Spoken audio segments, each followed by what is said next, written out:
Today is Saturday, May 29th. Today, we're talking about psychedelic drugs and their potential use as medicine. A new study looked at whether small doses of MDMA, better known by street names like ecstasy and Molly, can help treat post-traumatic stress disorder. And PTSD is a big issue here in the United States, especially among our armed forces. So, on this Memorial Day weekend, as we remember and honor fallen service members, we also wanted to learn more about this potential yet unconventional treatment for the troops who did make it home and still suffer from PTSD.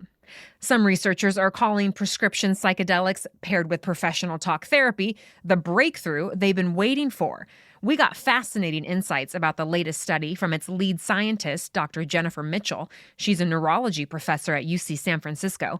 But first, we'll hear directly from one Marine veteran who took part in the study. Scott Ostrom says he struggled with PTSD for more than a decade after coming home from Iraq.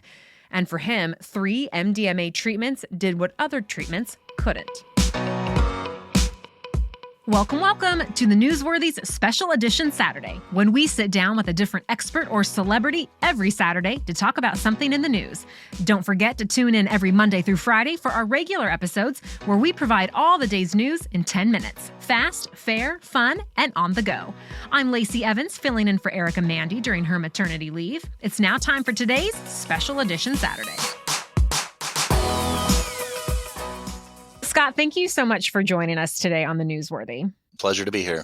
Your struggle with PTSD began after your second deployment to Iraq. So could you explain for our listeners how this condition impacted your daily life? I used to have nightmares every single night where I would get lost or separated from my team. My weapon would malfunction, or the bullets would just dribble out of the end. Or if I got cornered by the enemy in search of my team, trying to fight them off physically, like my punches wouldn't land. Every morning that I would wake up, or middle of the night that I would wake up, my body felt like it was in a fight. So I had that sense of immediate danger when I started every single one of my days. And hypervigilance was definitely a symptom that I had. I was extra careful and extra cautious, and my head was always on a swivel, looking for a way to keep myself safe. So like just high adrenaline all the time, it sounds like? Yeah, my adrenaline was high all the time. I was constantly looking for a fight because that's my reaction to that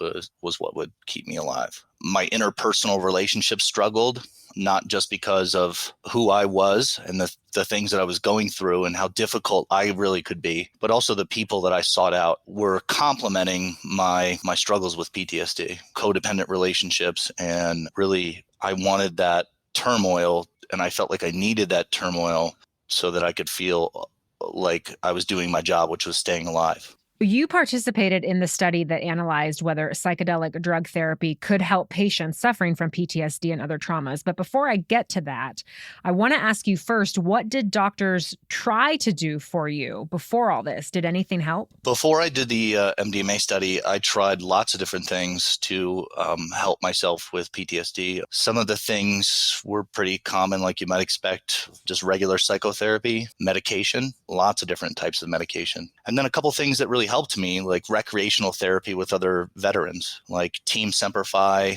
is an organization that takes wounded Marines from Iraq and Afghanistan and puts them together, and we do fun outdoor sporting events. And that was a great time to feel that sense of camaraderie and just catch up and be able to be with your people, someone that you can relate to and speak the same language with. It's not that like the classic approaches to treating PTSD didn't work at all, but it was a long and arduous road of like dragging things up and then trying to remember where you left off the week before. The nightmares and my propensity to violence and aggression, those things never got addressed, and there wasn't enough time. I tried for 13 years. How was the MDMA study different then? But can you tell us what the session was like? The MDMA session itself doesn't really start or can't start until we as a team, meaning me and the 2 clinicians who are with me during the MDMA session, they can't really start until you spend a decent amount of time getting to know each other and developing that trust and that understanding. And then also setting your intention for, what's going to happen during your MDMA session and then the following MDMA sessions. What sort of things are we going to talk about? The psychotherapy part is just as important as the MDMA. When you take the medicine, you're in a nice, comfortable twin-size bed. In my case, I had my service dog Tim with me because I had all the love, essentially. And about 30 or 45 minutes, you know that you like got the medicine and it's actually working. And so they suggest that you put eye shades and headphones on with curated music. That's when you start to go inward. When you first feel that wave of the medicine with the eye shades and headphones on, it starts to open you up to yourself. The medicine guides the psychotherapy, and then the psychotherapist guide the medicine in you. It sounds like it's easier to access those memories, access those experiences with the MDMA than it was without. Absolutely.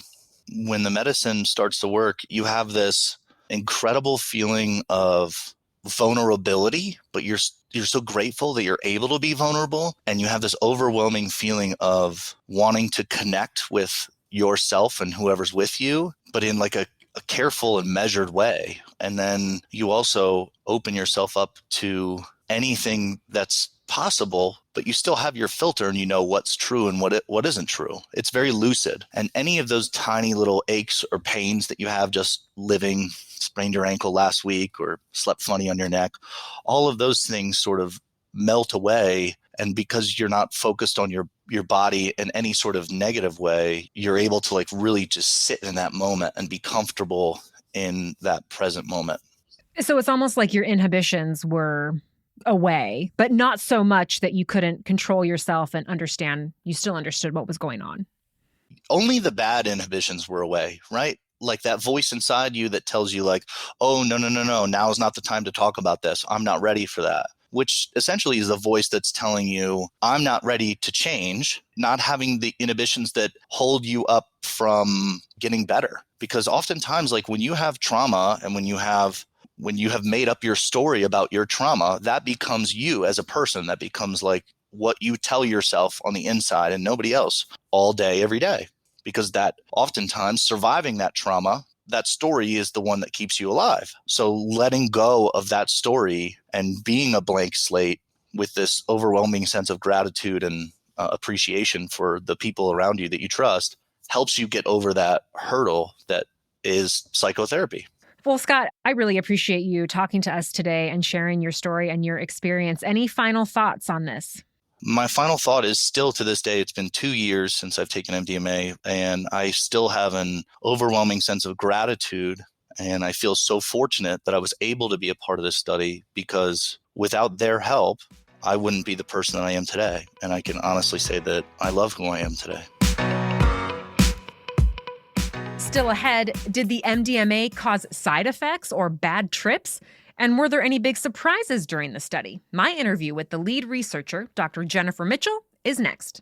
But first, a word from our sponsors. Traditional talk therapy has been helping people for generations too, and that's easy to access with BetterHelp. Here's your main host, Erica Mandy, with more. Sometimes we need a little assistance figuring out what could be holding us back in life. Well, BetterHelp is a great way to connect with a professional counselor in a secure and private online environment to figure it out and, most importantly, live our best life. And because BetterHelp is all online, you can get a little help on your own time and at your own pace. Everything you share is confidential, and you choose whether you talk with your counselor through text, phone, video, or all of the above. BetterHelp will assess your needs and match you with a counselor they think is a great fit. If you're not happy with your counselor for any reason, request a new one. No big deal and no extra charge. It's a convenient and affordable option available for clients worldwide. I want you to start living a happier life today. And as a listener, you'll get 10% off your first month by visiting betterhelp.com/newsworthy. Join more than 1 million people who have taken charge of their mental health. Go to BetterHelp, H-E-L-P, betterhelp.com/newsworthy. This episode is also made possible thanks to our next sponsor. Because you're listening to this show and getting your news in a quick, efficient way, I know that you value your time. We all have things to do between family, work, and just finding time for ourselves. So if you're someone who mails things out a lot, you'll appreciate Stamps.com for making that to-do easier, faster, and cheaper. Yep, mail and ship out letters and packages all from the convenience and comfort of your own home or office. And pay less thanks to discounted rates from USPS, UPS, and more. It's especially a must-have for any business. And that's why more than 1 million businesses already choose Stamps.com for their mailing and shipping, saving them thousands of hours and tons of money every year. So stop wasting time going to the post office and just go to Stamps.com instead. There's no risk, and with my promo code Newsworthy, you get a special offer that includes a 4-week trial, plus free postage and a digital scale. You get all that with no long-term commitments or contracts. Just go to Stamps.com, click on the microphone at the top of the homepage, and then type in Newsworthy. That's Stamps.com with the promo code Newsworthy. Thanks, Erica. Okay, now here's my conversation with Dr. Jennifer Mitchell. You've said through your research you found MDMA can help patients process traumatic memories instead of just masking these PTSD symptoms. So can you explain that a little more?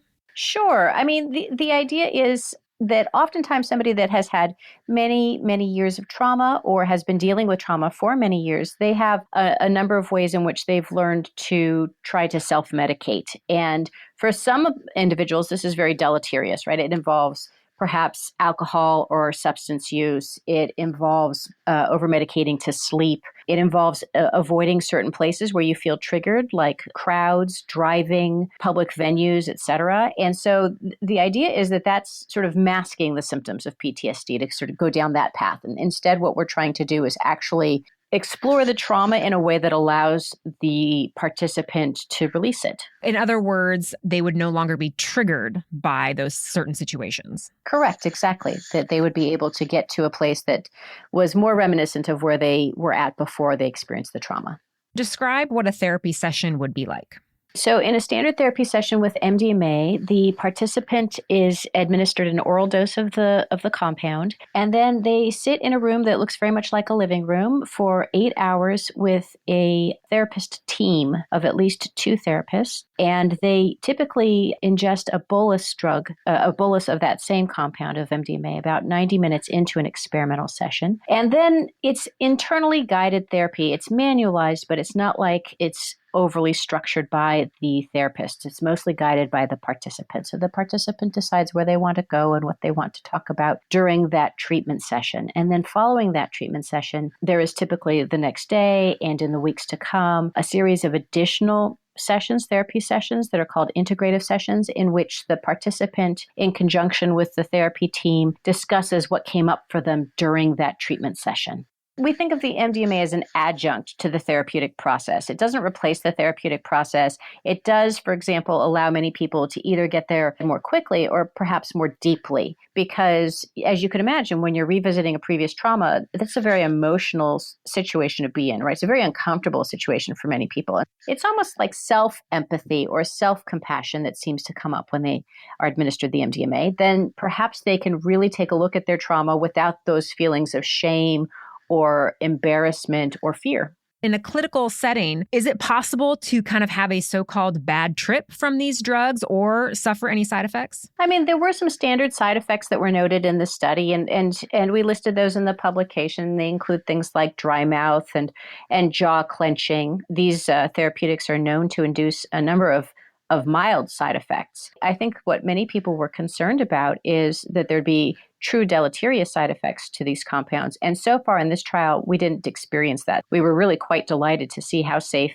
it was and how effective it was in even individuals that had other disorders or other comorbidities that we thought perhaps could impede the efficacy of the drug.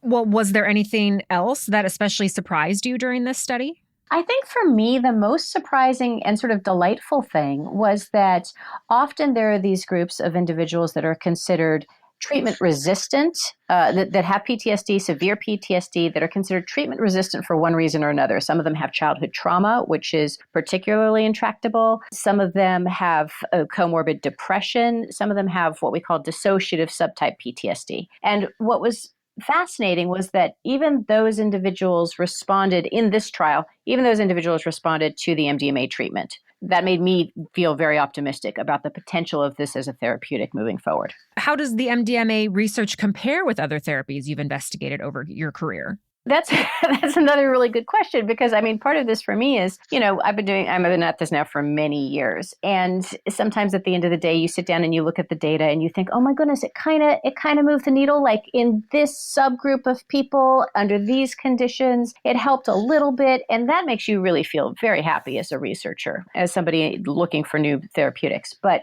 with the MDMA, the effect was so robust, so large, so significant. It was really wonderful to see the potential of this therapeutic compared to so many others that I've looked at in the past, personally. What more do scientists still need to learn or do before this treatment can go mainstream? Oh my goodness! I mean, there are many different steps that are above and beyond me in terms of where to go next, and those involve, the DEA and the FDA and pharmaceutical companies, and in this particular instance, the public benefit corporation that sponsored this trial. So from my perspective as a researcher, my hope is that this will perhaps open up the door to future funding so that we can explore a number of these compounds further for a myriad of different conditions, because I think that this is sort of treatment space that is ripe for discovery. We don't have a lot of new therapeutics for drug and alcohol abuse or depression or impulsivity or obsessive compulsive disorder, all the things that we'd previously termed Axis 1 disorders. And so I'm thinking that this is just the tip of the iceberg. We should point out, there are critics of this type of potential treatment, too. Some mental health experts have cautioned newly studied treatments tend to seem really great at first, but end up over-promising and under-delivering as more people use it. There are also concerns the public might take these results to mean the illegal street drug can solve their problems. So to be clear, these guests were only talking about a trial done in a supervised environment with a drug made by a pharmaceutical company and paired with dozens of hours of traditional therapy. Of course, more research is needed, and we'll keep you updated on any new developments. Be sure to tune into our regular episodes weekdays, where we provide all the day's news in about 10 minutes. We will be off this Monday for Memorial Day, but we'll be back Tuesday with your next news roundup. Until then, have a great weekend.